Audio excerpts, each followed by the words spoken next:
Hi everyone. It's been a hot minute since I streamed.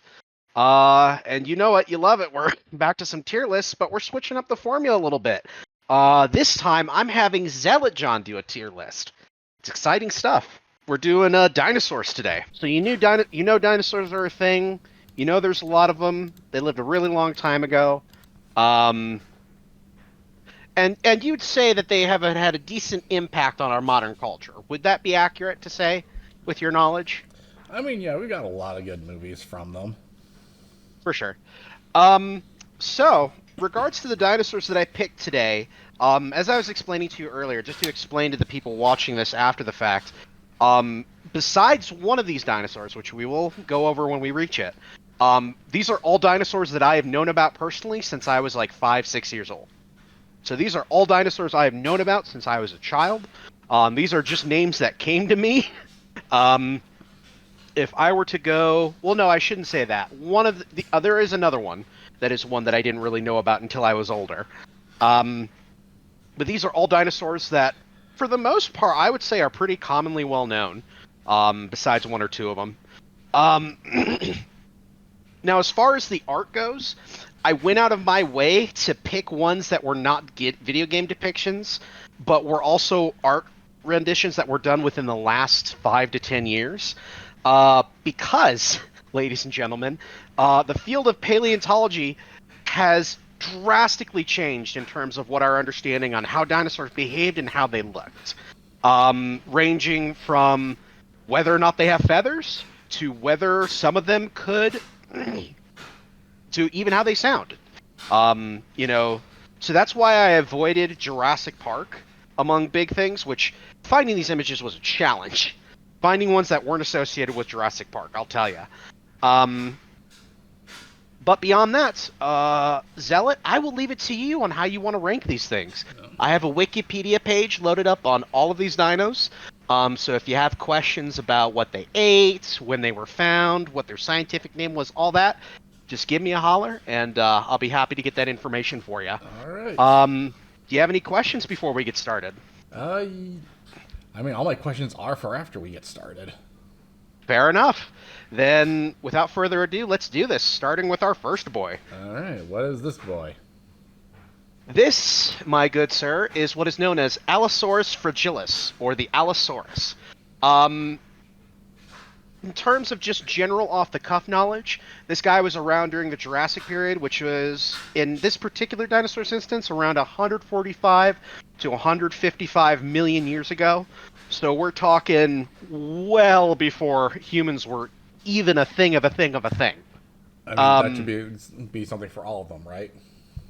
yes, yes. Yeah, that's the big misconception is that the last dinosaurs were around like 65 million years ago. Humans, as we know them, did not exist until like 10,000 years. So that's something to keep in mind with this as well. Um, in terms of just general knowledge that I know about this guy was the king of his time. They typically operated as either solo or duo hunters from our limited understanding of hunts. Um, and they were carnivores. Specifically, what makes this particular genus of dinosaurs unique is that instead of two claws, they have very, what's the word? They have very articulated forearms with three claws. So, like dinosaurs like T Rex, they had two fingers, and the arms really couldn't do much. This guy could fuck you up with his arms. Um, that's just general off the cuff knowledge. What else would you like to know? Uh, that that's actually a pretty good amount of knowledge for that. So, so just from that, I'd Yeah. say probably like A tier from just that general Okay. knowledge. Solid, solid, for sure. Um, and this is definitely one of those dinosaurs that's very commonly known about. Like I said, I don't think, even if you're not a big dino fan, odds are you've heard at least five of these dinosaurs' names. I guarantee you, if you watch Jurassic Park, you know a majority of these dinosaurs, for sure. Um, but yeah, that's Allosaurus. All right, let's move on to the next one. All right, we got this guy. This is one of the, and I correct myself again. This is one of the three uncommonly known one. This is known as a I'm gonna mispronounce this. Amargus Amargasaurus. It's a sauropod. But what makes this one unique, despite its, well, there's a couple of things that make it unique.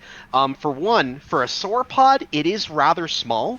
Um, and two, this dinosaur was actually known to exist during the early Cretaceous. So, for context, a lot more of the sauropod, like the long neck dinosaurs, existed in the Jurassic period. That's when we first start seeing them in kind of the evolutionary timeline. Okay. This guy was kind of on the tail end, kind of the last of the sauropods that existed as dinosaurs were being a thing. Because by the Cretaceous, they kind of went extinct. Um, in terms of just other generic facts, let me see here. When you say they're smaller, how much smaller are we looking? That is a great question. So let me just pull up the size here. Hang on. So, for a sauropod, and I'm actually reading this from the Wikipedia page, a Margosaurus was small for a sauropod, measuring about 9 to 13 meters, or roughly 30 to 43 feet in length, and weighing about 2.6 to 4 metric tons. Now, for context, we're doing a bit of spoilers here. We're going up to, for Apatosaurus, which I would say is kind of a more well-known and considerably larger one. That dinosaur on average measured around 69 to 75 feet and weighed about 16.4 to 22.4 tons. Okay, so we're not talking about like those little tiny baby raptor small, just more along the lines of Nope. going from like a Great Dane to a German Shepherd kind of thing.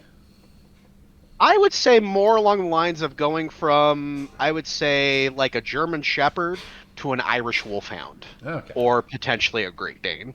Um, might even be smaller than a German Shepherd in that comparison, but you got the right idea. They're still massive. They're Yeah. still incredibly massive. Let's make that very clear. They are incredibly massive. One of the things I personally like about this dinosaur is kind of its unique head shape. As you can see, it's kind of got those spines on the back of its neck. Um, from my understanding, we don't really know what those were for.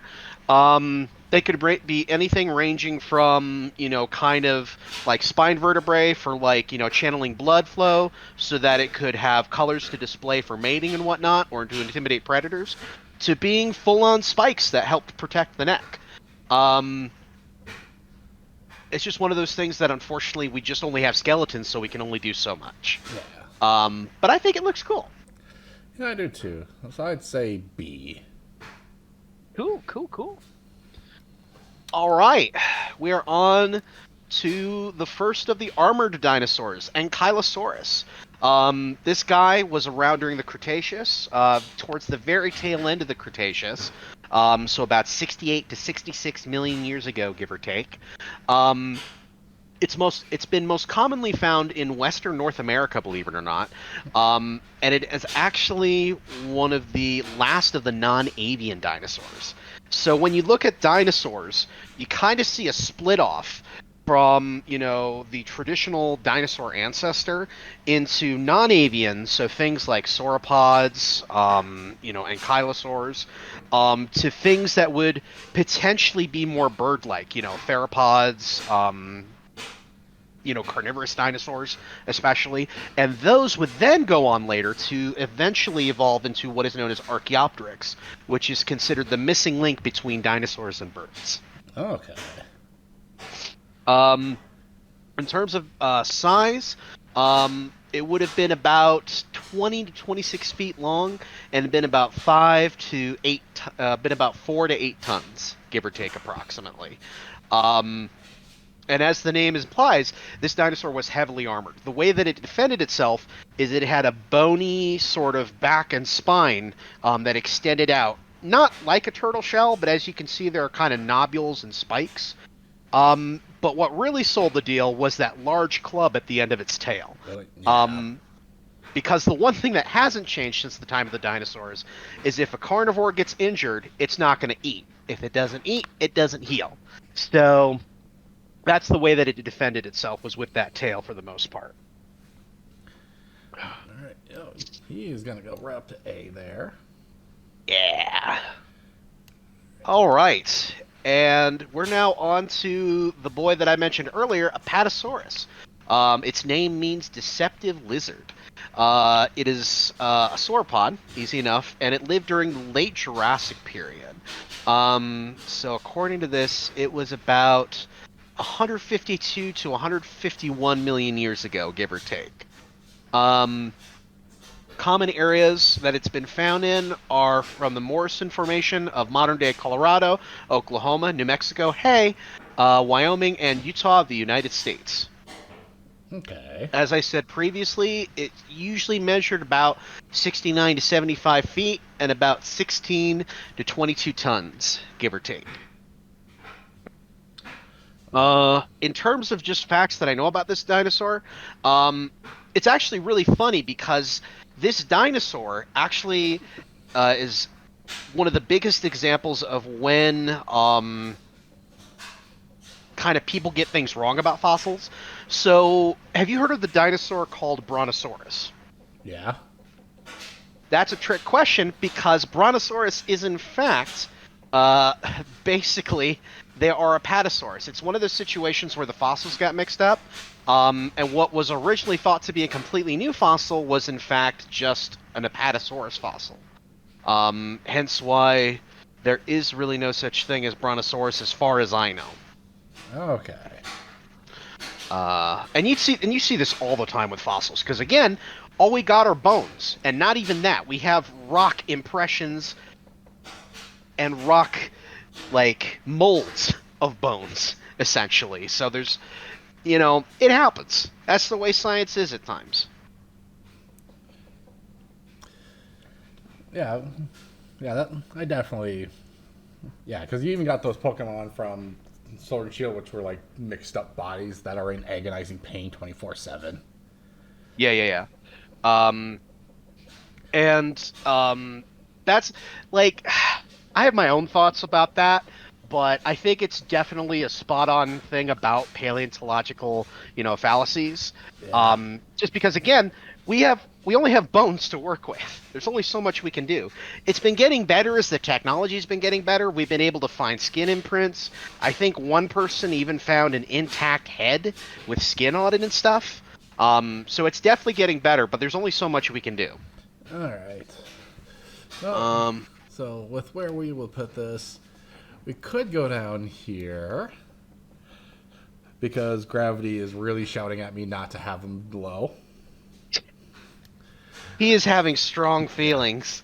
But He's no, having very strong feelings, no, that's because of for Land sure. Before Time bias. For sure. If I had to guess, I do think that Littlefoot would have been an Apatosaurus, because I don't think he's long. I don't think it's long enough to be a Diplodocus, and it's definitely not tall enough to be a Brachiosaurus, for sure. Yeah. All right. So now we So, got this next one that yes. has more artwork. Yes. So this is one of the first dinosaurs in this tier list of one of my favorite classifications, the Spinosaurids. Specifically, this bad boy is known as Baryonyx. Its scientific name is actually Baryonyx walkeri, and is a genus of theropod dinosaur that existed in the early Cretaceous period, about 130 to 125 million years ago. It was actually discovered in England, which is why I'm so upset that the Galar region did not feature my favorite fucking classification of dinos, Baryonyx. I am so upset at you, Pokemon. I'm looking at you through the camera. Um, in terms of what I know about this dinosaur, while this dinosaur was carnivorous and it is a theropod, we actually believe that based on its facial structure, that it was a piscivore, which basically means it ate fish. So the way that these dinos are commonly described is because of how their arms work. Basically, they would either stand really close to the riverbed, or they would physically put their mouth into the river, right? Wait for a fish to come by and use that jaw of very long kind of hook teeth to actually keep the fish in place. Okay. And you see this with a lot of the, Spinosaurids, which, as you can look in the list, there are a couple of them in here. One of them is very famously in Jurassic Park 3. Uh, so we'll get to him in a minute.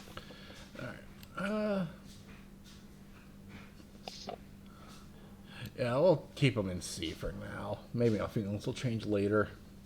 For sure. He's definitely not my personal favorite, but, like I said, I got to give shout out to the Spinosaurids because they are my favorite kind of family of dinosaurs. Yeah. All right. And now we got Now this we're on to little one guy. that a lot of people should recognize. That is not a little guy. That is a very small image of Brachiosaurus. Um, it is specifically Brachiosaurus altithorax. Uh, and let me take a look here. Um, and it is considered widely to be one of the largest dinosaurs. It's definitely in the top 5 as far as largest dinosaurs. Um, Now, looking at kind of the length of it, we'd be looking at about 59 to 72 feet long, which doesn't sound like a whole lot compared to a dinosaur like Diplodocus, but you also got to remember this sucker is like a giraffe. So that neck is about 72 feet in the air, which is crazy. Yeah. Oh, Jesus Christ. But in terms of just other notable factoids, um, let's see here. Uh, yeah, no, they're just really fucking big. Like that's the big thing is they're just really fucking tall. Alright, I guess B just for the size and for now. Alright, and now we got this guy who just looks like he's upset because he just pooped a rock. Oh yeah, no, for sure. This is a dinosaur that kind of became more popular in the modern media, but was actually in Jurassic Park as far back as the 80s and 90s. The Carnotaurus. This dinosaur has a common nickname of being called the Bulldog. Because as you can see, you can't really see it with the picture, but the snout is very squeezed in and it's got kind of those protuberances. The thing that makes it most notable, though, and you can't necessarily see it in the picture, is how incredibly tiny its forearms are. They're actually smaller in proportion than T-Rex arms, which is crazy. They're basically just a wrist with little fingers on them, essentially. Yeah, It's the kind of picture looks like hilarious. just nubs. Yeah, it's crazy. And what's really cool about this is that this dinosaur, when Michael Crichton wrote Jurassic Park, this dinosaur was one of the titular villain dinosaurs in the second book. And what made this dinosaur unique is it could blend into its surroundings like a chameleon in the book. The protagonists had to deal with them at night, and it was kind of crazy and kind of cool. I recommend reading The Lost World to anyone who hasn't. Um, Yeah, I in heard. terms Yeah, of I know other they're stuff, wildly more different than the movies. oh yeah, for sure. And that's why I didn't include any art from the games or the movies, because even though the movies have gotten better about being more scientifically accurate, they're still movies and they still go with the bullshit of, hey, they're genetically made, so of course they're not going to be accurate. So I tried to stick with as accurate imagery as I could as far as the depictions go. Um, the only other thing that I noted is, fun fact, this dinosaur was also in the 2000 Disney titular animated film Dinosaur, which Hooray! I didn't know until I was much older. Right, the movie that people keep forgetting exists or is a Disney movie. Exactly. Yeah, the little nubby arms just kind of. Right. I get it. I get it. Definitely not for everyone. All right. We got Ceratosaurus. Uh, what's hilarious about this is that besides the T-Rex, this is one that I actually knew about before Jurassic Park because this particular dinosaur was in Carnivores 2. A very not well known, I would say, hunting game that was released in the 90s. This dinosaur's name is Carnotaurus nasicornis. This is a theropod that lived in the late Jurassic period. So we're thinking about 100, I'd say 43-ish million years ago, give or take. This dinosaur. Oh, by the way, Carnotaurus could reach to about 24 to 26 feet in length and reach 1 to 2 tons, give or take approximately. Okay. Uh, in terms of Ceratosaurus, hang on, where is it? Ceratosaurus could be anywhere from about 17 to 18 feet length, with some of them being as large as 23 feet. In terms of weight, they have an estimated weight.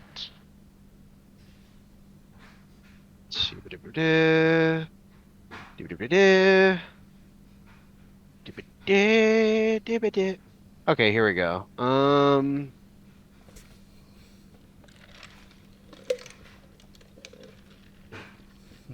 It's not giving me specific numbers, but it's saying about. Oh wait, here we go. Calculated at about 1,500 to 2,100 pounds, give or take, depending on the various species discovered, depending on the specimens discovered. So close to about a ton, give or take. Okay. Definitely on the smaller side. Um, and yeah, it's not very commonly well known. It's one of those dinosaurs that's only appeared in a handful bits of media. It was in Jurassic Park 3, and it had a very, very brief cameo. And as I said, it was in a very small hunting game called Carnivores 2. All right. Well, he'll stay in C, but he'll be up here. Okay. All right. Coelophysis. Now, this is a coelophysid theropod dinosaur that lived approximately 215 million years ago to 201 million years ago, meaning that this is the only dinosaur that we have on this list that was in the Triassic period. So, for context, basically the way to think of it is Triassic, Jurassic, Cretaceous in terms of the timeline. So, this is one of the earliest dinosaurs, and not just on the list, but in general. This dinosaur, in fact, had a very famous dig site in New Mexico in what is now a ghost town. And it was featured in the prominent 1999 documentary Walking with Dinosaurs. Okay. It's also one of the earliest instances that we have of a species being cannibalistic, Yeah, that normally which is doesn't. wild. Which normally does not go too well for a species. Yeah, the way that they depicted it in the documentary is that there was a flood or a drought that had happened, and so it kind of drove them to be competitive with one another. Um, the name of this dinosaur is Coelophysis bauri, and I'm trying to see if we can find the size. So it was It cannibalistic wasn't out of necessity, not because. correct. Like many different animals in the animal kingdom, it was mostly cannibalistic out of necessity. At least that's what the theory is. We don't actually have hardcore proof that they regularly ate their own species. Okay, so they're still at least smarter than chickens.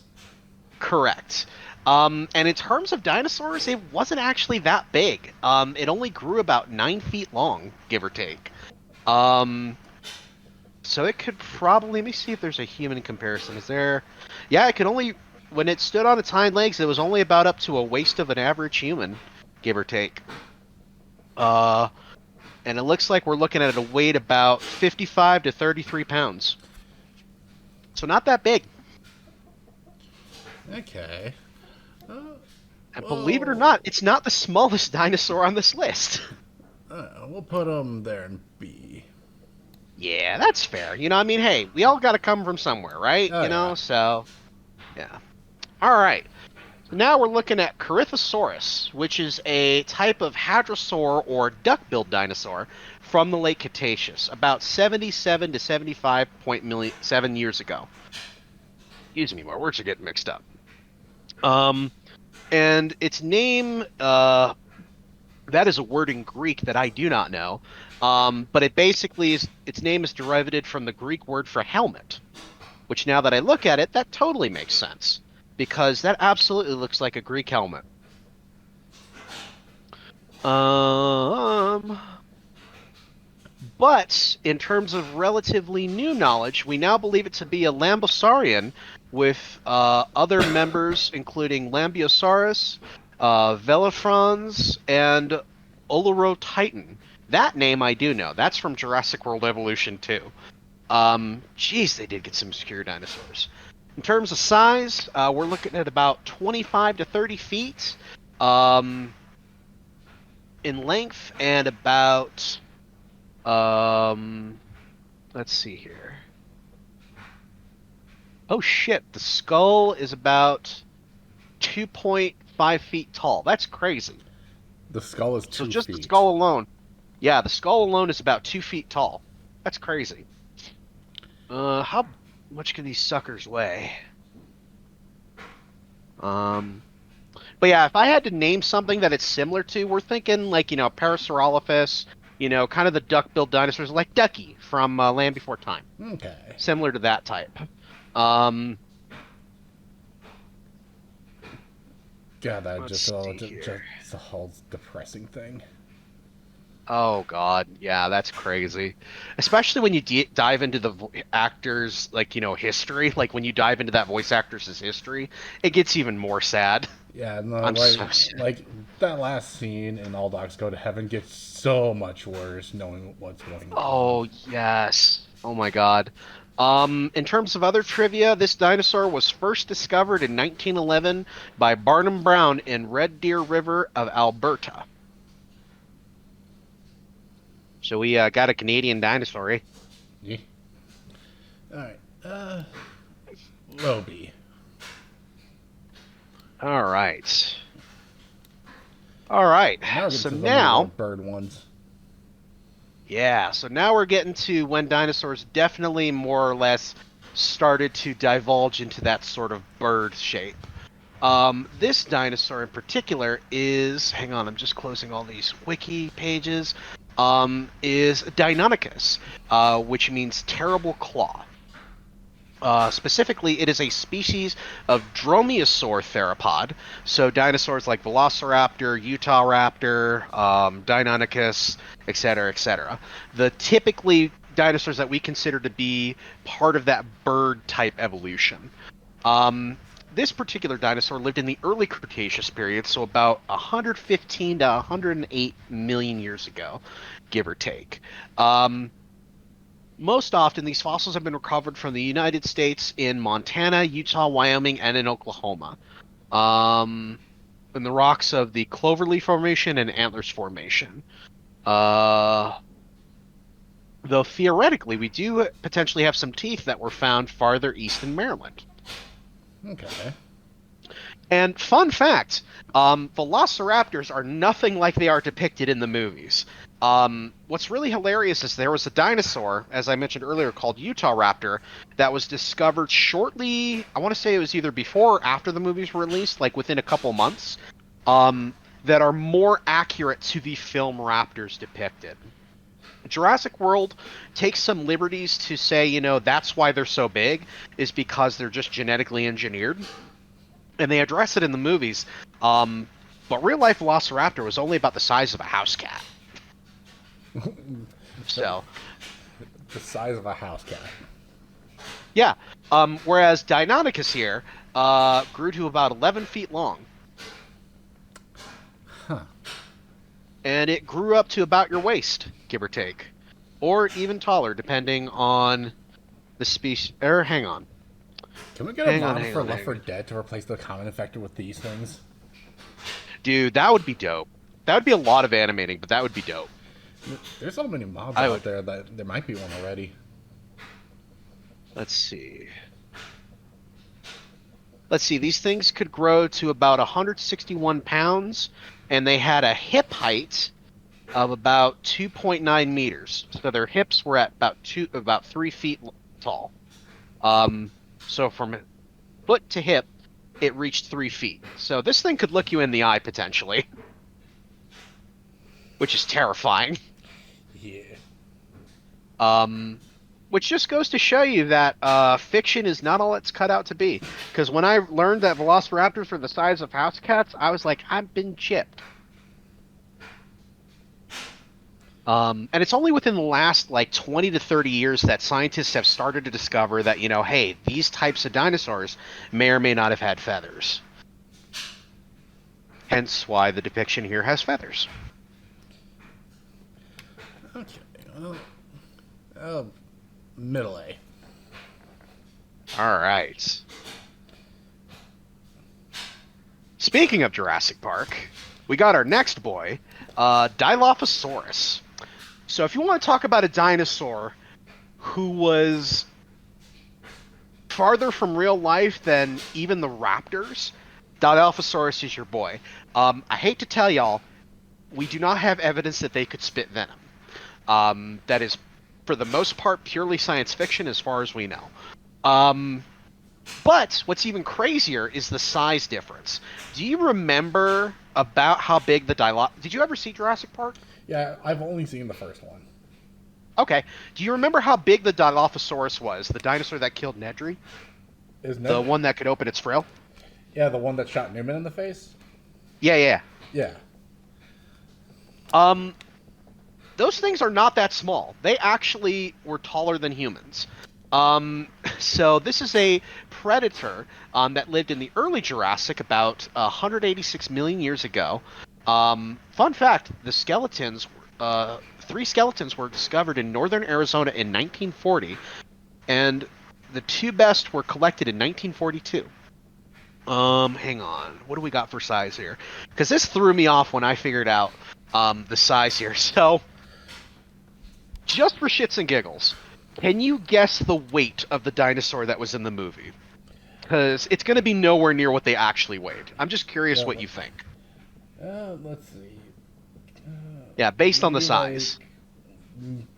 maybe 180, depending on how lean the muscles are. Right, right. Okay, that's fair. That's fair. That's about what I estimated in my head. So the dinosaur in real life measured at about 23 feet, and it weighed about 880 pounds, give or take. Okay, yeah, that thing's Um, terrifying. yeah. Um, so hence why it didn't need to spit venom. It was more than enough of a threat on its own. Yeah. Um, but it's definitely one of those dinosaurs that I think um, had gotten the biggest redemption in terms of Jurassic Park versus other dinosaurs because, again, in the movies, in Jurassic World, they went out of their way to say, hey, we know that these are not actually accurate dinosaurs, but we are working on getting towards it. Um, which I think was the movie's way of saying, hey, we were not scientifically accurate when those first movies came out. Um, in terms of other cool facts, um, it was it was considered to be one of the earliest large predatory dinosaurs. So when you think of T-Rex, Allosaurus, Tarbosaurus, Spinosaurus, Carcharodontosaurus, Yeah. things like that. This was kind of the proto-ancestor, or one of the proto-ancestors of those types of dinosaurs. Because again, this dinosaur was around about 186 million years ago.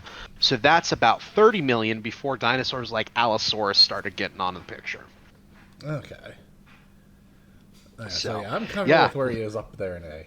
And I did check the workshop. Someone did do a raptor common infected mod for Left 4 Dead.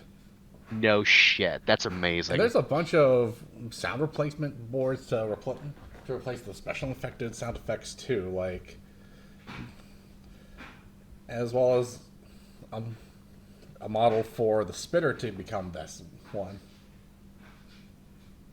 That's crazy. I gotta look into that.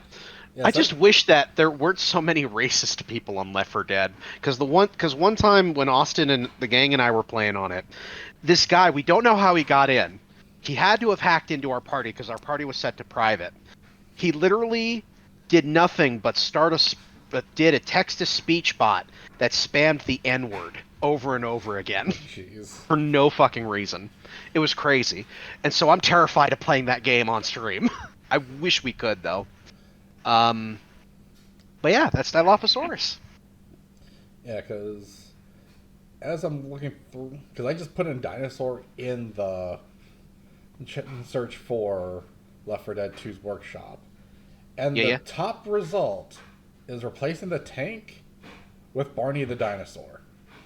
That's amazing. Five That's different absolutely ones. amazing. Five different Barney the dinosaurs as the tank. That's absolutely insane. Yeah. All right. Now we have a record breaker in our midst.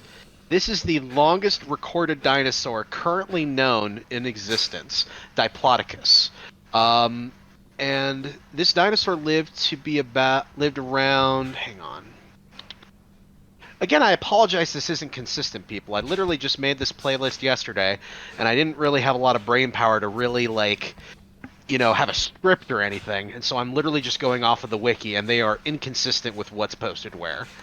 Um, so for context, this dinosaur could reach a maximum length from tip to tail at about 85 feet, give or take. In terms of tonnage, we'd be looking at a dinosaur that's about 12 to 14 tons.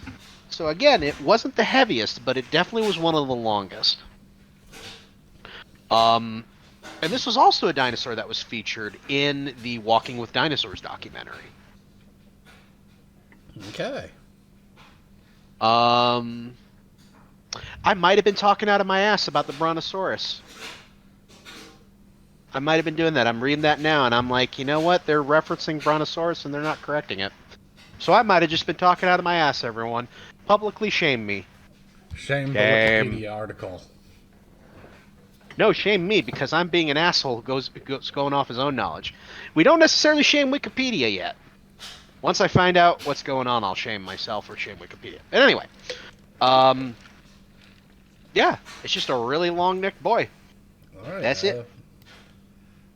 All right. We'll just put him up there in A for just long.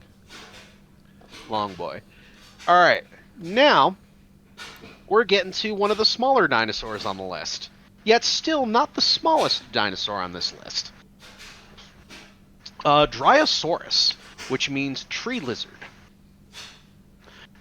So what's really cool about this is I don't think this dinosaur was in the Walking with Dinosaurs documentary, but a very similar type of dinosaur, like a species that either evolved from or evolved into this dinosaur, was actually featured in the same environment. It was in a heavily forested environment, if I remember correctly. Let me see here.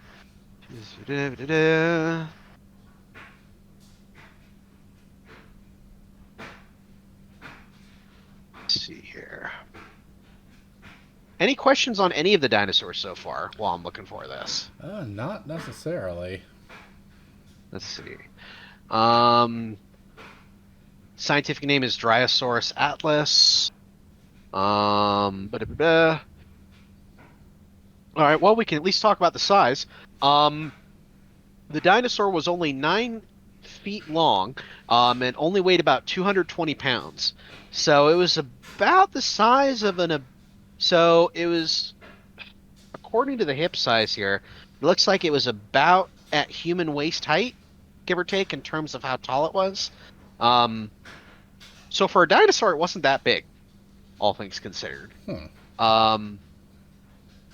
In terms of just some general things, it's one of those dinosaurs that we have actual teeth imprints of, thankfully because of our fossils. Let's see here. Because is this the dinosaur that I'm thinking of?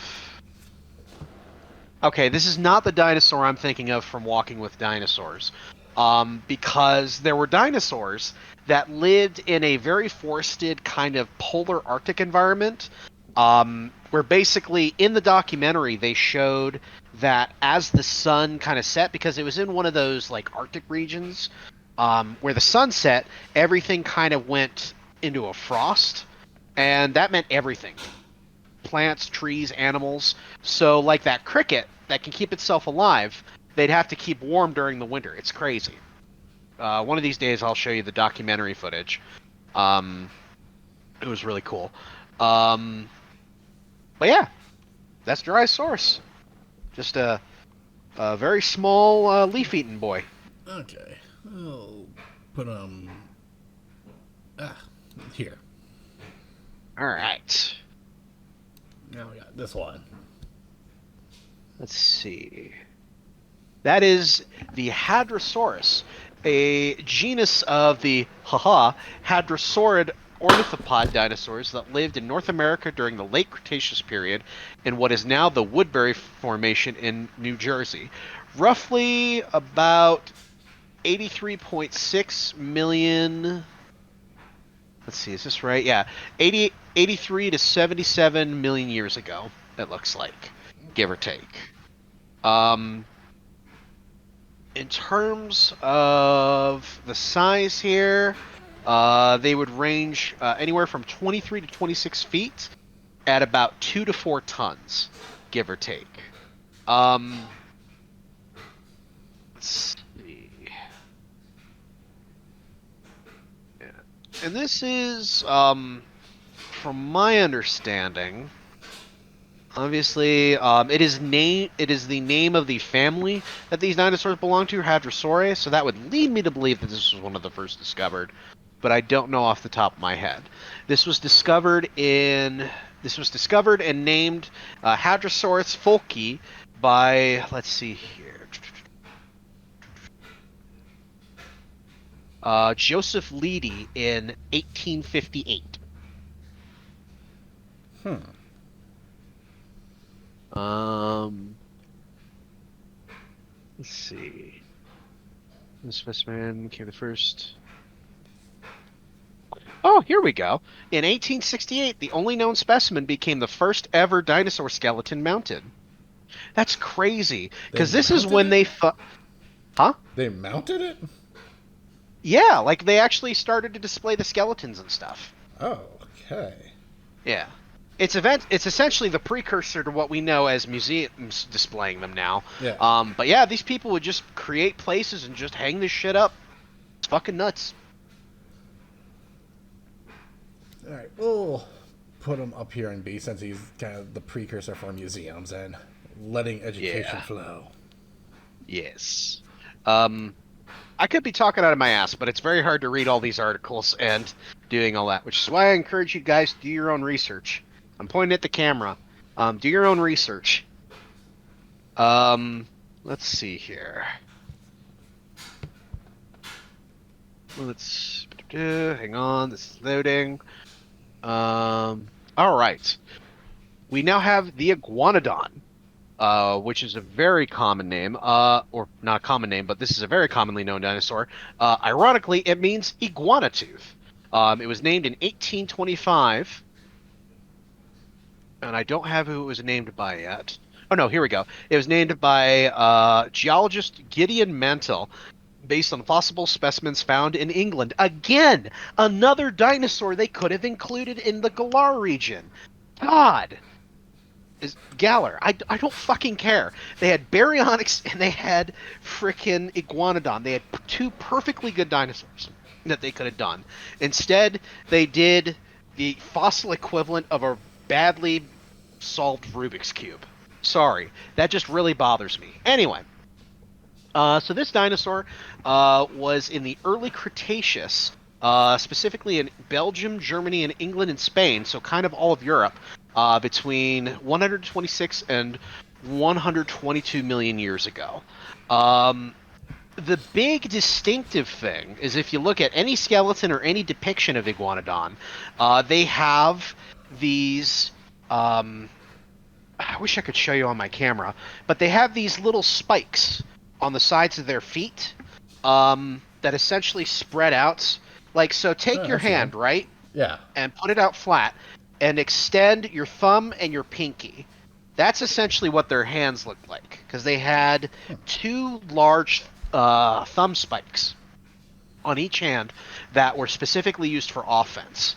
What's also hilarious is that this was one of the first dinosaurs that was attempted to be reconstructed, and it was actually even memorialized incorrectly at Crystal Palace Park in England. Um, there's a whole bunch of stuff I could go on about it, but it's really cool, and it really shows the fascinating history of paleontology.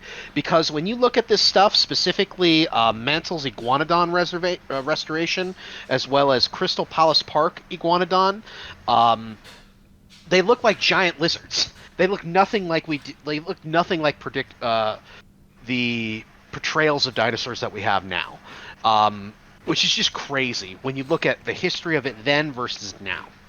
Um, if you haven't seen it at some point, I highly recommend it. Um, there's this documentary that mentions it. I got so much work to do for you, Zealot. I'm gonna get you all caught up on dinosaurs. It's gonna be crazy. Um, but yeah, Iguanodon was huge in terms of kind of understanding how dinosaurs worked because it was one of the first fossils really displayed along with hadrosaurs. Um, but it was the first that really did it wrong. And so from there, it could only go up, right?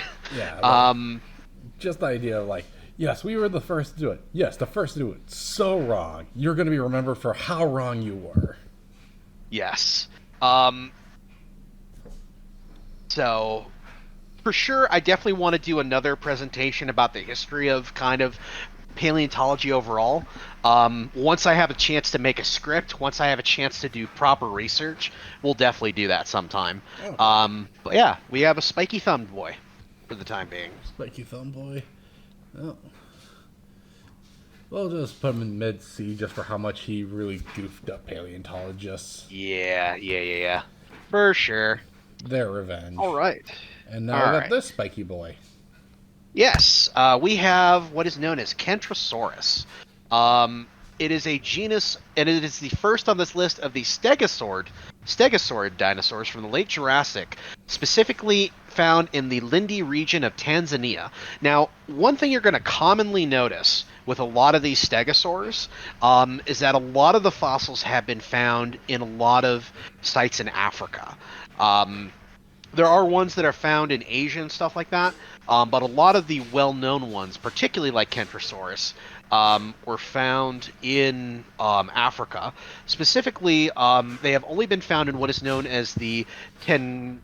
I'm going to pronounce this incorrectly. Tendaguru Formation, dated to be about 152 million years old, give or take. That is the only area where these particular dinosaurs have been found.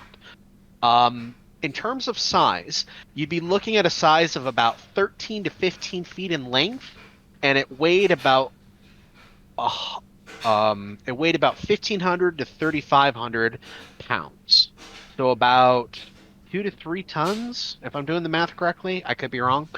Um, Now, obviously, what's very striking about this dinosaur is its kind of array of spikes. So the way that it would start off is you start off at the head, and you see the plates like commonly associated with a dinosaur like Stegosaurus. But as it kind of branches off, you see those spikes that are all over its body. Obviously, this was used for defense, but this wouldn't be the only time that we see kind of these types of stegosaur dinosaurs. They had all different kinds of arrays and patterns. What we think potentially those plates on the front were used for were for one of two things: either changing colors for like mating and stuff like that, or intimidation, or potentially to self-regulate their body heat. Potentially is what we think that those plates in the front were for.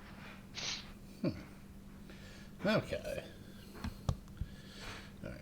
Well, I did like the spiky boys, so he is actually going to go up there in A tier. Yeah. And now I got All right. the parent and the child. All right. We now have Maiasaura, from the Greek midwife and the feminine form of saurus, reptile.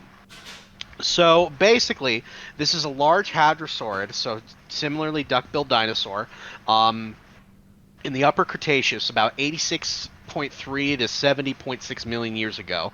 Um, And what's funny about this fossil is this is the state fossil of the state of Montana. Um, one second.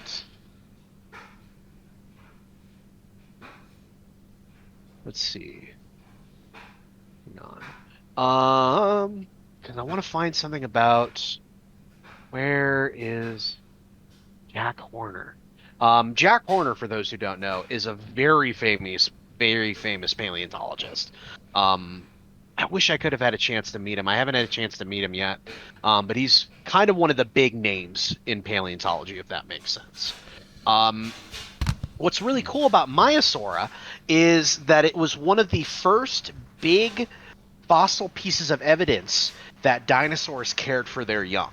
Up until that point, a lot of scientists kind of speculated on that dinosaurs, much like reptiles, kind of just for the most part laid their eggs and then left them on their own kind of dealio, survival of the fittest. But Maiasaura fossils were the first ones that we found, hey, these guys care for their young collectively as a group, particularly with finds showing not just younglings together, but also multiple adults in the same nesting area. So we see collective herd behavior. It's huge. Um, so it was pretty revolutionary in terms of paleontology. It's also sometimes called the motherly lizard. Okay. Yeah. Um, just try to find this thing about Jack Horner because I think it was Jack Horner. Here we go. Studies led by Hallie Woodward, Jack Horner, Freedom Fowler et al. Have given insight to the life history of Maiasaur, resulting in perhaps what is the most detailed life history of any dinosaur known, and to which all others can be compared.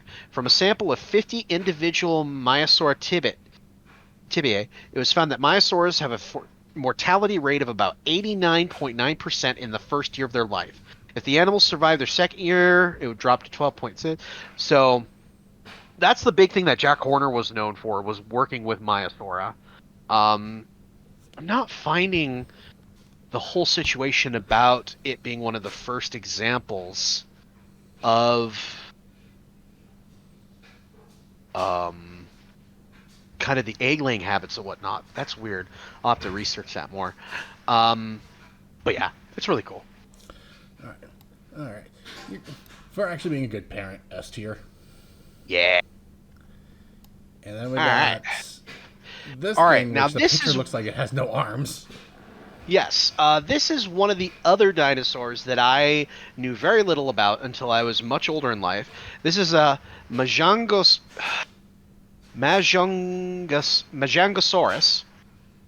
Uh, I'm not even going to try to pronounce the lizard part.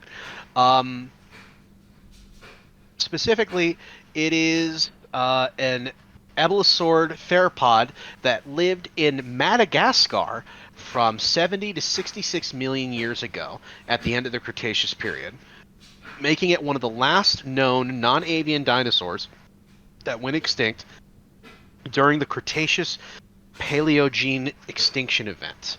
Um,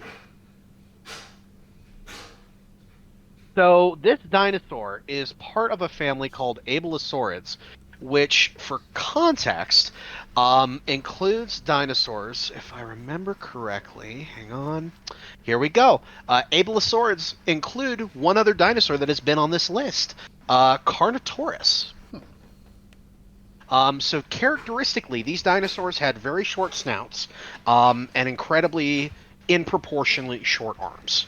Hence why we see the stubby little arms.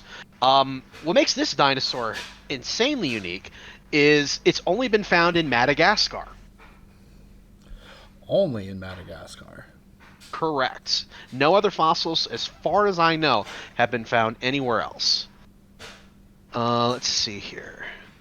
Watch as I read through this and I get called out on that. Give me a second. Oh, here's a fact. There's also one of the few dinosaurs for which there is direct evidence of cannibalism. That's crazy. Huh. Yeah, here we go. French paleontologist Charles Desprez first described the first theropod remains from northwestern Madagascar in 1896. These include two teeth, a claw, and some vertebrae discovered along the Betsicoba River by a French army officer and deposited in the collection of what is now the Université Claude Bernard Lyon 1. Um, let's see, Madagascar. Yeah, as far as I can tell, the only fossils that have been discovered were in Madagascar for this particular dinosaur. I found out about this dinosaur because there was this TV series that was on Discovery. It was essentially. Are you familiar with the show Animal Face Off? Okay, you're cutting it out. You said Animal Face Off? Yes. Are you familiar with the show Animal Face Off? No. So basically, in that show, two real life animals were suggested, so like tigers versus lions, and they did a data analysis of skulls, behavior, all that stuff, to determine who would win in an animal face off. The reason why I bring that show up is there was an equivalent show with dinosaurs, and that's where I found out about this son of a gun, because he was on the first episode of that series. So, yeah. Okay.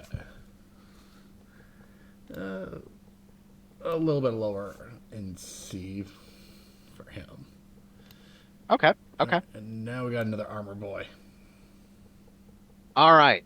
This is the final dinosaur that I've only recently learned about, called Minmi. I kid you not. That's what this Mini? dinosaur's name is. Minmi. Yep. It is specifically a dinosaur of the Ankylosaurian dinosaur that lived in the early Cretaceous period of Australia about 120 to 112 million years ago. Okay. It was discovered. Let's see here. Um, it was discovered. Let's see. In 1964, Dr. Alan Bartholomew, a collaborator of the Queensland Museum, discovered a chalk stone nodule containing an ankylosaurian skeleton in Queensland near Minmi Crossing along the Injun Road, 1 kilometer south of Mac Gully, North Roma. This was all in Australia. Um, Assumedly, this is named on the fact that it was found in Minmi. But yeah, I only found out about this dinosaur because of Jurassic World Evolution 2. Because it is an obscure dinosaur, and it just caught me off guard because, holy cow, that is not a dinosaur name. No, it is not. In terms of size, we'd be looking at a dinosaur that was about 9.8 feet long, and weighed about 660 pounds. Okay. All right. Uh, you get to be upper B. Yeah. And now we got Cool. this ostrich-looking thing. Yep. This is a type of oviraptoroid dinosaur that lived in Asia called Oviraptor. Specifically, it lived during the late Cretaceous period. It was found in Mongolia in 1923, originally by Roy Chapman Andrews. And they were named by Henry Fairfield Osborn. In terms of their size, they were about 5.2 to 6.6 feet long, with a weight of about 73 to 88 pounds. This is a very small boy. Specifically, this dinosaur was a dinosaur that fed on eggs, specifically. Only This is eggs? very common. Yeah, specifically, it would go out of its way to find dinosaur nests and feed on the eggs. Um, let's see. First described. Let's see. Oh shit, my bad. When first described, Oviraptor was interpreted as an egg thief, egg-eating dinosaur, given the close association of the holotype with a dinosaur nest. However, numerous findings of Oviraptorosaurs in nesting poses have demonstrated that this specimen was actually brooding the nest and not stealing nor feeding on the eggs. Moreover, the discovery of remains of a small juvenile or nestling have been reported and associated with the holotype specimen, further supporting parental care. That's egg on my face, quite literally, chat. Which is why, again, you do your research before you do this. because you're gonna look like a jackass. So he's not eating the eggs. He just steals the nest. Um, no. So from what was initially researched, from what I can gather here, it initially was thought that it was stealing from the nest or that it was stealing the nest, but it turns out that the finds were it brooding its own nest. Okay. So another example of kind of dinosaurs taking care of their own young. In terms of what this dinosaur ate, let's see.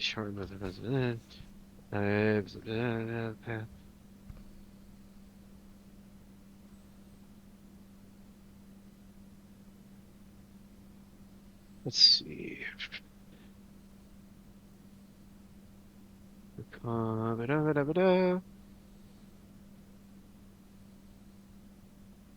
Meaning, here we go. Let's see, 19 promotion crushing job. Okay. Um,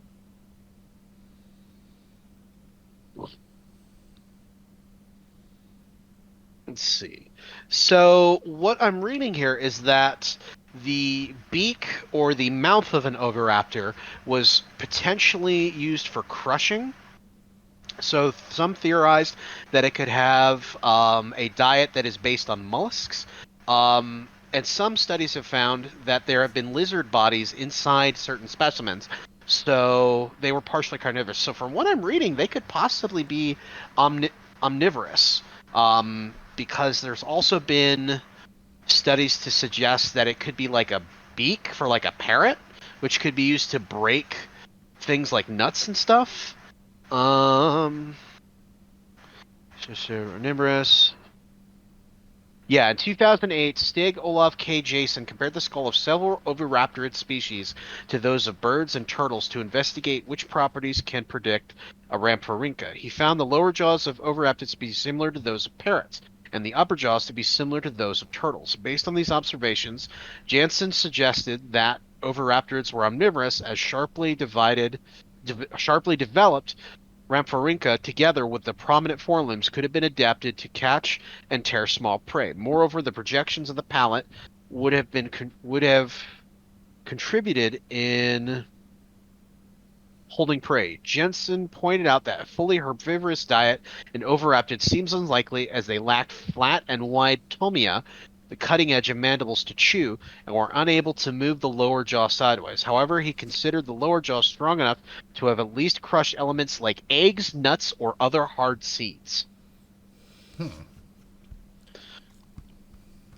He, So that is an example of a dinosaur beating the allegations. yeah. Well, he worked his way up quite a bit. Oh yeah, for sure. All right. And now we have Pachycephalosaurus, Oh which yeah. means thick-headed lizard.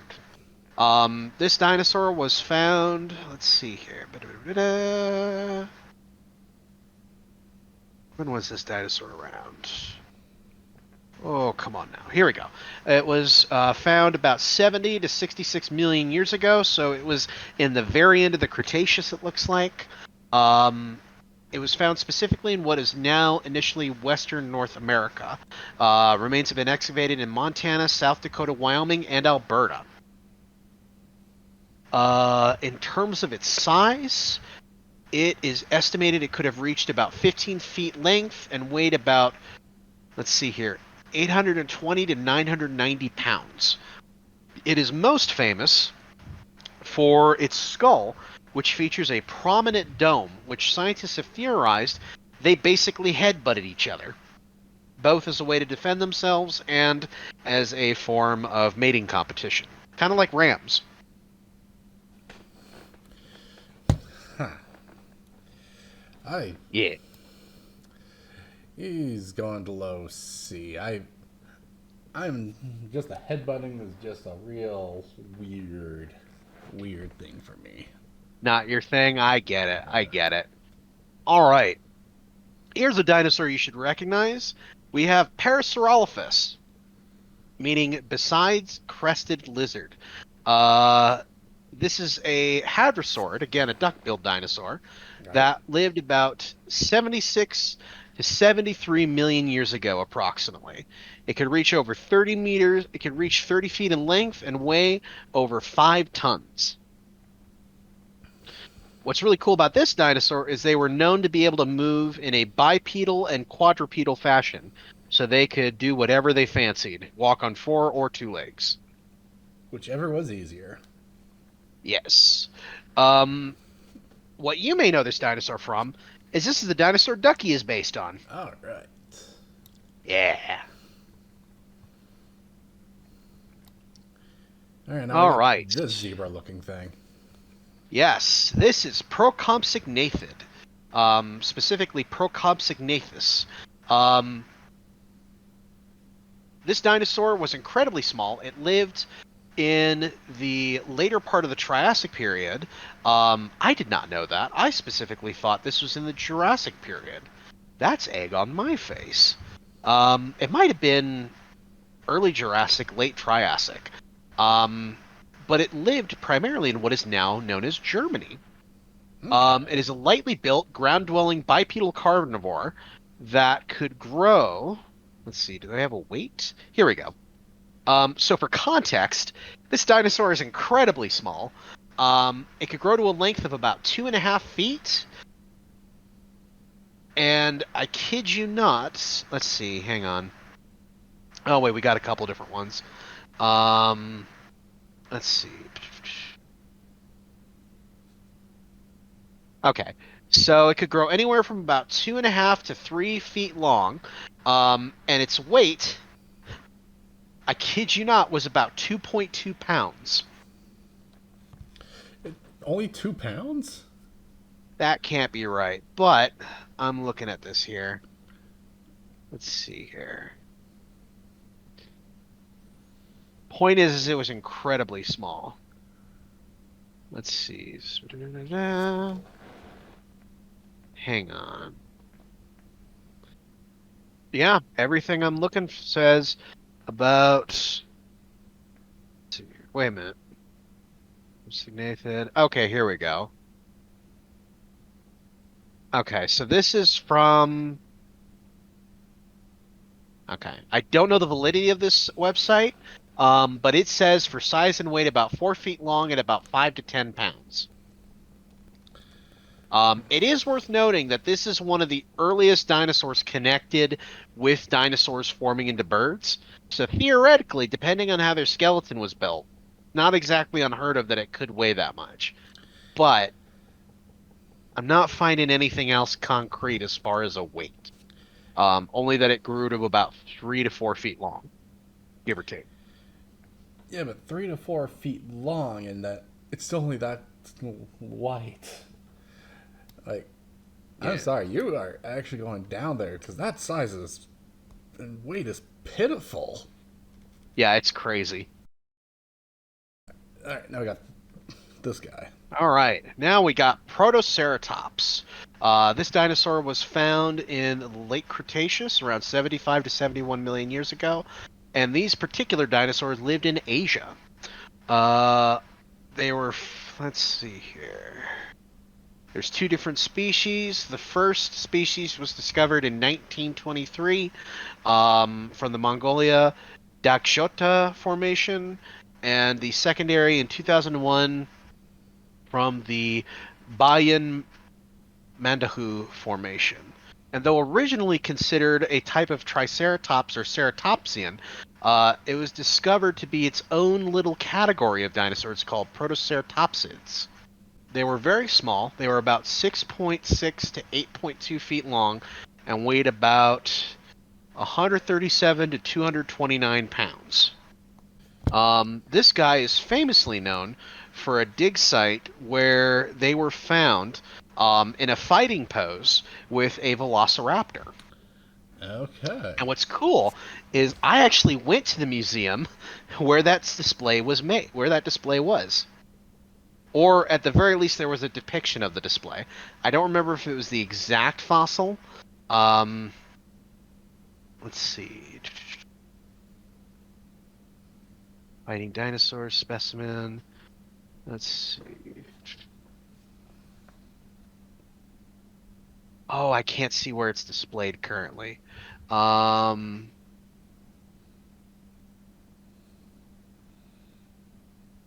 yes, I did actually go to this when I was younger. When we went to New York, it's in the American Museum of Natural History. So I actually saw this particular fossil where a Protoceratops was fighting a Velociraptor. It was really cool. All right.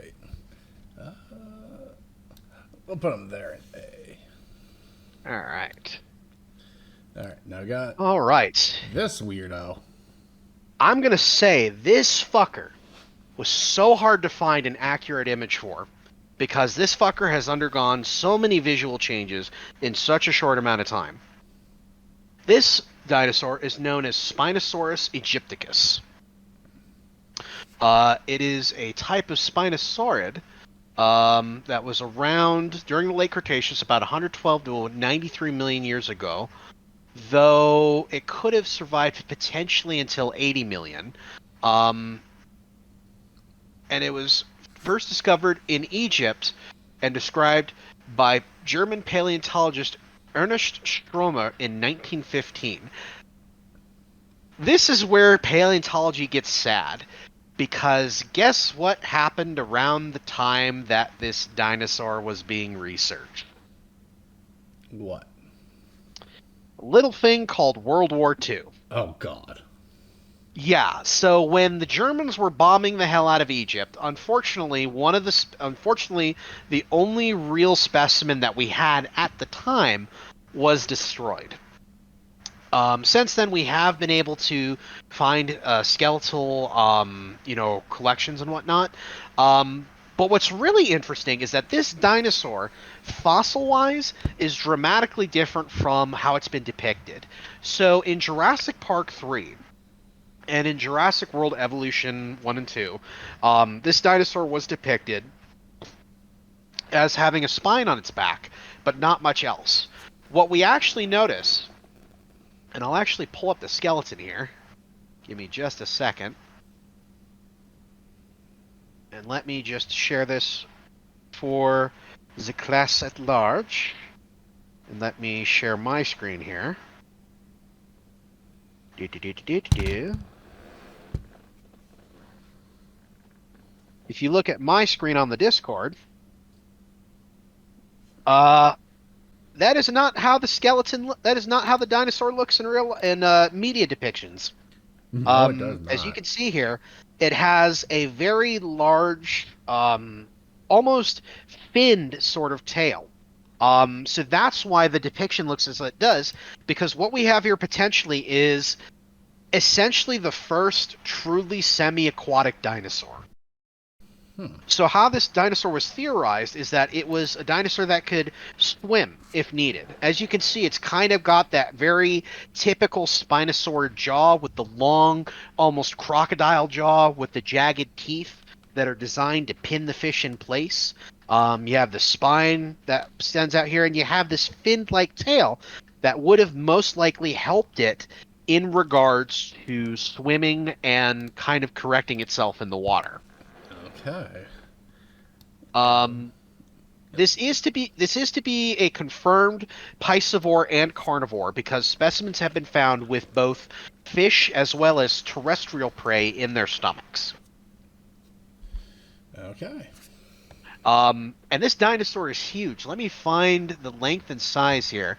Um, this dinosaur could grow to about 46 to 59 feet in length and weigh about 7 to potentially 20 tons, but it's more likely that it was up to 16 tons, give or take. But it's theorized that they could reach up to 20, give or take. Yeah, that's huge. Yeah, we will. Um, what this other dinosaur's claim to fame in is that it is the largest known terrestrial carnivore, comparable to dinosaurs such as Tyrannosaurus, Gigantosaurus, and Carcharodontosaurus. So when you think of big dinosaur predators like T-Rex, this guy was in the same weight class. Now just Yeah, he imagine that is. sucker just swimming through it. Now just imagine that sucker swimming in the water at you. Yeah. And that puts that scene in Jurassic Park 3 in a whole different kind of light. And it's terrifying. So, moving on. Right. I am a Stegosaurus. I'm I am sorry. a I had to do that for Dan. Stegosaurus. I had to do that for Daniel. Yeah. Um, so this is known as the roof lizard. It is a stegosaurid, armored dinosaur from the late Jurassic, characterized by the distinctive kite-shaped upright plates along the backs and their spiked tails. They have been found in the western United States and in Portugal, and they have been dated to be around 155 to 145 million years old. Um, Specifically, one of the big finds of the Morrison Formation. And you'll notice that a lot of these names come up, like Morrison, is a very big formation found in the United States, Yeah. where a lot of other dinosaurs, such as Apatosaurus, Diplodocus, Camarasaurus, and Allosaurus, have been found. And we may have found a prey item of the Allosaurus. Um, let's see here. In terms of their size, oh, excuse me. We are looking at a weight of about 5 metric tons, give or take. In terms of the size, let's see here. Here we go. We have anywhere from 21 to 23 feet in length, give or take. And it looks like, according to the kind of highlights of a human body, yeah, this guy could potentially tower over you, depending on the size, Right. Easily. very easily. All right, All right. Struthiomimus. All right, its name is quite literally ostrich mimic. Ostrich It is a mimic. type of ornithomimid, which is commonly cited as being one of the closer relative to birds, in terms of dinosaurs. So when you think of ornith, um, it comes from kind of the word meaning of dinosaurs. They typically tend to resemble ostriches. So Oviraptor is a type of ornithomid, ornith, that thing. Um, this particular one, let's see here. They are more likely to be omnivorous rather than purely carnivorous, because they do have evidence potentially of being herbaceous. In terms of the size, let me see if I could find that. While I'm looking that up, it was named by a guy named Osborne in 1917. Here we go. We're looking at a dinosaur that could be about 14 feet long and in the hips, it was about 4 feet 7 inches tall at the hips, with a weight of about 330 pounds. So we're looking at about a person-sized dinosaur, possibly a very like this dinosaur is as heavy as I am potentially, which is wild when you think about it. Yeah. I'm actually heavier than this dinosaur. Put that into perspective. That's fucked. All right. We have Styracosaurus. This was one that I was confused me in the name as a child, meaning spiked lizard. As you can see, it's got quite a few spikes on its head. Someone Um, spiked the lizard. yeah. This is not what Sarah is based on, but it is a type of ceratopsid, which is part of the same family that Triceratops comes from. It is a herbivore that was found in the late Cretaceous, roughly about 75 to 74 million years ago, give or take. In terms of its size, um, it stood about five. It stood about 5 feet tall, at a length of about 16 to 18 feet, and was about 1 to 2 tons. Or no, yeah, 1 to 2 tons, give or take. Um, and what's interesting is that a lot of people always imagine like the ceratopsids as having this like massive bony plate, but when you look at the skull of these specimens, a lot of them are actually hollow. So what scientists theorize is that in the specimens that have hollowed out kind of skulls, is that there were a lot of blood vessels that would um, light up. So like if they were challenging someone to mating, you could potentially like maneuver your head into the sun and the blood vessels would light up as a form of intimidation. Which they also used to defend from predators. Besides the, massive fucking spikes. Jesus. Yeah, That, dinosaurs are fascinating, man. that is just so weird to think about. Yeah, for real. All right, now we have my boy, my absolute favorite dinosaur, Suchomimus. Suchomimus? Suchomimus, not Suchomimus. minus. Yes. Um, Meaning crocodile actor from Sucho and Mimus. This dinosaur lived. It is a type of Spinosaurid. There's that name again.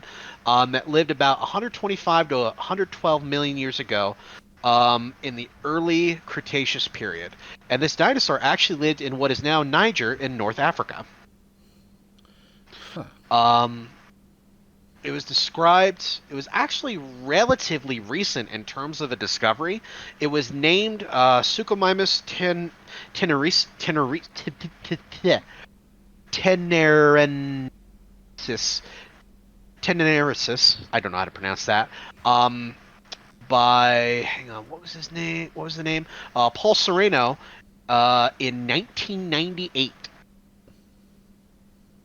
Um, let's see. Some scientists consider this to be an African species of the European Spinosaurid, Baryonyx.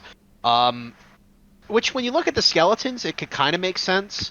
Um, I love this dinosaur visually. Like it's got everything cool about Baryonyx. It's got the size factor close to a Spinosaurus. And like it's just such a cool looking dinosaur. How can you not love it? Um that's it. That's why I like the dinosaur. I just genuinely think this is the coolest one. Um Fight me. Um in terms of just some other important facts. Um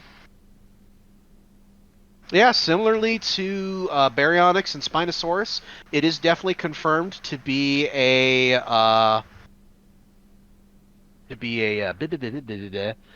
fish eater. Um, in addition, its diet was potentially consistent of fish such as eels, rays, and smaller aquatic animals. Okay. Upper B. It doesn't say if any other dinosaur. It doesn't say if it ate anything else. Um, which again, we only know so much of because again, all we have to go on is fossils.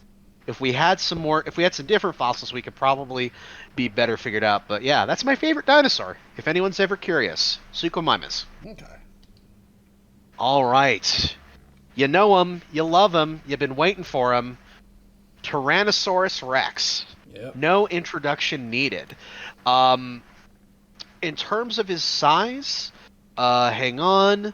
We'd be looking at a species that, by most modern estimates, uh, the dinosaur could have exceeded anywhere from 40 to 43 feet in length, hip height at 12 to 13 feet, and over 8 tons in mass.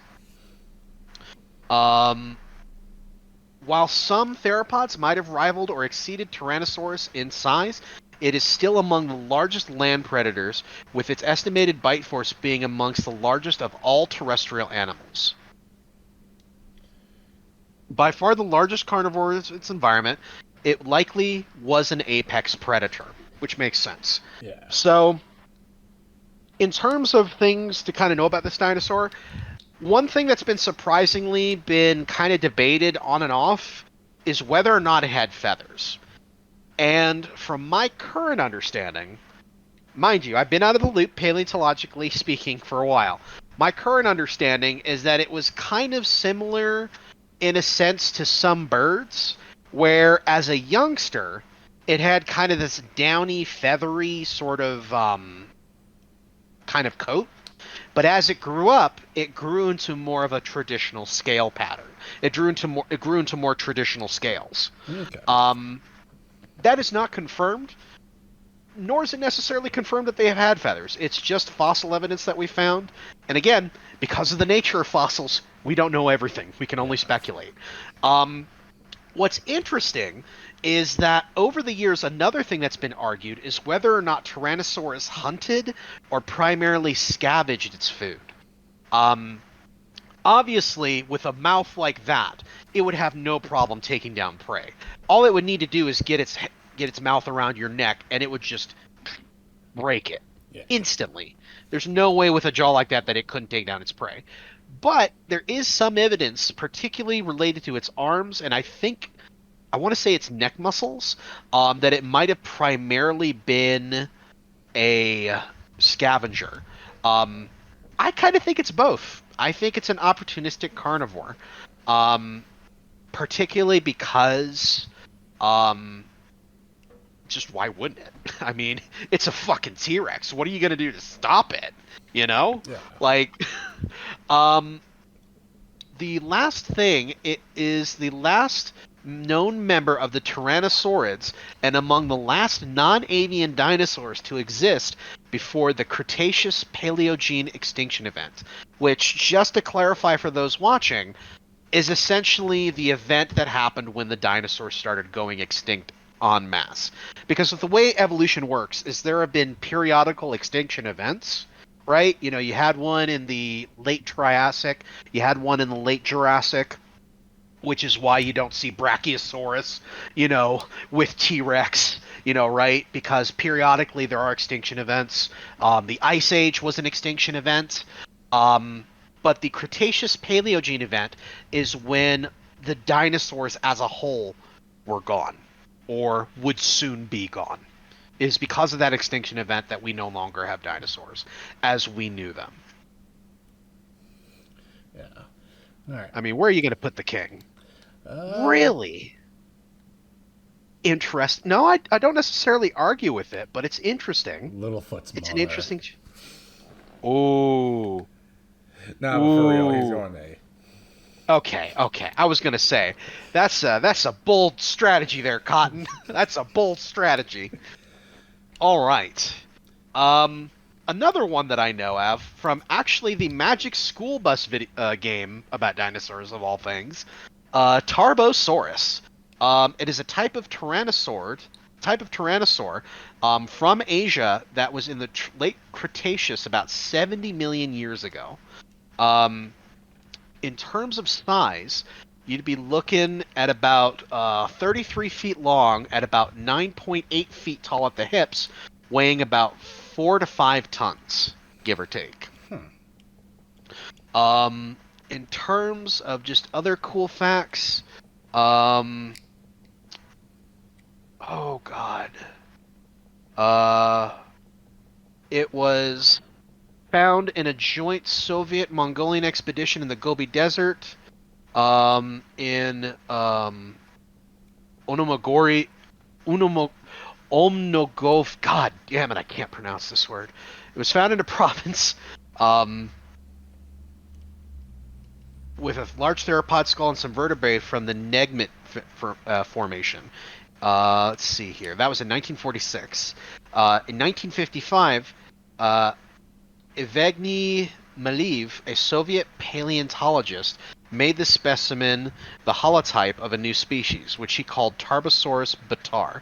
The specific name is a misspelling of the Mongolian word batar, meaning hero. Um, yeah, in terms of its design, it's just kind of like a Tyrannosaurus a little bit, just a little bit different. Okay. Um, if I had to describe it based on what scientists are putting in the art and stuff, it seems like it's a little bit more lean than a T-Rex. Yeah. Uh, yeah, you could say C. Yeah. Like I said, it's not a very commonly known one. It's one that I remembered from a very obscure Magic the School Bus game. So, all right. Uh, Now here's one that you should absolutely know: Triceratops.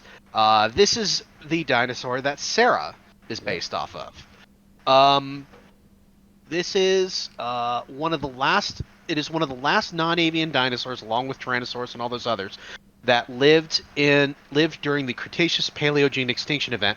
So we're looking at the late Cretaceous, around 68 to 66 million years ago, in terms of when this lived. Um, Now, unlike the Styracosaurus, it does not have those translucent plates. Um, this sucker's plates are all a part of its skull. Um, let's see here. In terms of other stuff, um, it was named Ceratops horridus, or yeah, horridus, by Marsh in 1889. Um, let's see here. In terms of its size, we'd be looking at about. Here's a fun fact. It is one of the largest known ceratopsians, measuring around 26 to 30 feet long and about 6 to 10 tons, give or take. Oh, jeez. Yeah, it is a chunky boy. Um, and as I said, this would have been a prey item of Tyrannosaurus Rex because they lived right side by side each other. Yeah. Which would definitely suck to be in that Oh position. yeah. Oh yeah. All And right. now we got these two birds left, which I swear to God, this thing's in Monster Hunter. Oh, you're gonna hate what that one is. But what's the next one? Okay, I got the next one loaded up here. You ready? Yep. This is a dinosaur called Troodon. Um, it is a type of theropod that was around during the late Cretaceous, specifically around 77 to 76 million years ago. Um, it is known from Montana, and it was discovered in 1855. And it was among the first dinosaurs found in North America, but it was thought to be a lizard until 1875. Sorry, did I say 1955? I meant 1855. My bad.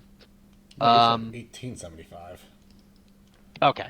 Yeah. So the dates are discovered 1855, thought to be a lizard until 1877. All right. And it was called Troodon by Leedy in 1856. Um, Now, in terms of some specialized, I'm just trying to find facts here.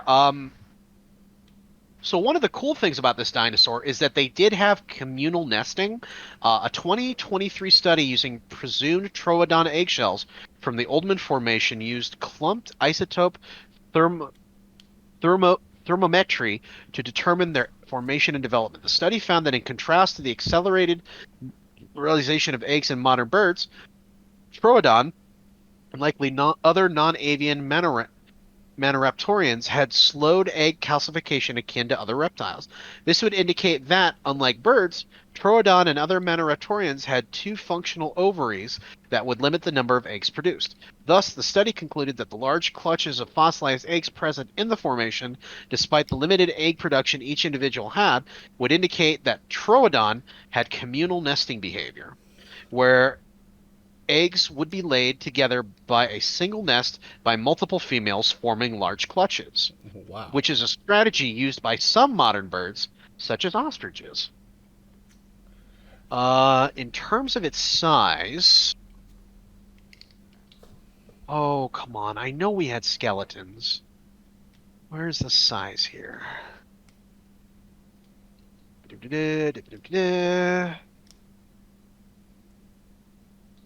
Well, how do we not have the fucking size for this?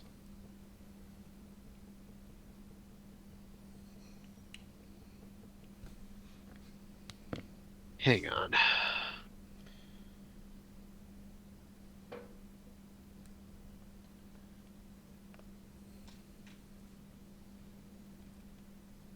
Oh, they don't have a fucking size for this thing. What the That's hell? crazy. They have a fossil here, but they don't have a listed size. Come on, hang on. There's got to be it somewhere. This is when I start criticizing Wikipedia. This is bullshit. Uh, Here we go. Size. Um, Okay, so we're leaving him in A tier. So that okay. just leaves us this last one that. All right. And last but certainly not least, we've mentioned him several times throughout. He's in Jurassic Park. He's very famous because of it. Give it up for the Velociraptor. Um, this is a genus of dromaeosaur dinosaurs. Again, those dinosaurs that are like Deinonychus, Utah raptor, things like that. Typically, they're characterized with kind of bird-like mobility. They commonly had feathers. They're definitely categorized by a sickle claw on their feet, and razor-sharp claws on the hands as well. Um, this particular dinosaur lived about 75 to 71 million years ago. Um, in terms of the species that is mentioned specifically in Jurassic Park, it is Velociraptor mongoliensis. Um, that is whenever someone talks about Velociraptors in Jurassic Park, that's the one that supposedly they based on is the Mongoliensis. In terms of size, um, it was about 4 to 6 feet long, with a body mass of about 31 to 43 pounds. Like I said, those suckers didn't really get much bigger than a house cat, Yeah, or maybe a decently sized dog. that is. Yeah, it's underwhelming compared to Jurassic Park, isn't it? It is. I don't know if it's like low D or high F. Well, the thing is that the other very common thing with dromaeosaurs is that they are all considered pack hunters.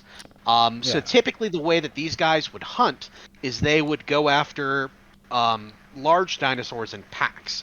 Um, what's commonly theorized is that a lot of them would jump onto the back, specifically around the neck, and they would just start slashing with their legs, like just slashing over and over again until the dinosaur went down. So even though this guy's the size of a house cat, it would have no problem taking down something like you, for sure.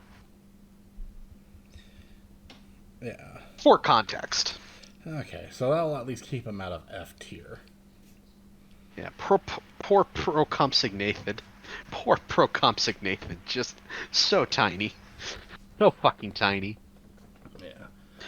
So I guess this is our tier list. Well, I guess my tier Yes, list. sir. Yes, sir. So where's your? What'd you think? Uh, Very interesting and informative. Anything you would Yeah. change on the tier list? Probably everything. I mean, that's the thing about dinosaurs, is I was just telling the chat, like, when you think about dinosaurs as a whole, besides the scientifically provable stuff, like, the skeleton could grow this big, or their teeth could grow this large, or we found this inside their stomachs, what we know about dinosaurs is kind of subjective. Like, Spinosaurus has gone through so many different renditions. I mean, hell, as far back as the 1800s, people thought dinosaurs were literally giant lizards. In the 90s, when movies were coming out, people thought dinosaurs dragged their tails along the ground and stood completely upright. Like, that's what's really cool about dinosaurs is our perceptions are constantly changing. So the fact that your subjective list is like this is totally cool because someone else's list could be completely different. And I encourage people when they get the chance, do your own research, look up this stuff if you want to, make your own list. And I was telling people if we post this on YouTube, call me out on scientific inaccuracies. I encourage it. That's the great thing about the science is that it's constantly changing because our understanding of evolution is constantly changing as well. And that's just how science generally is going to be. Just constantly Exactly. evolving, getting better. Exactly.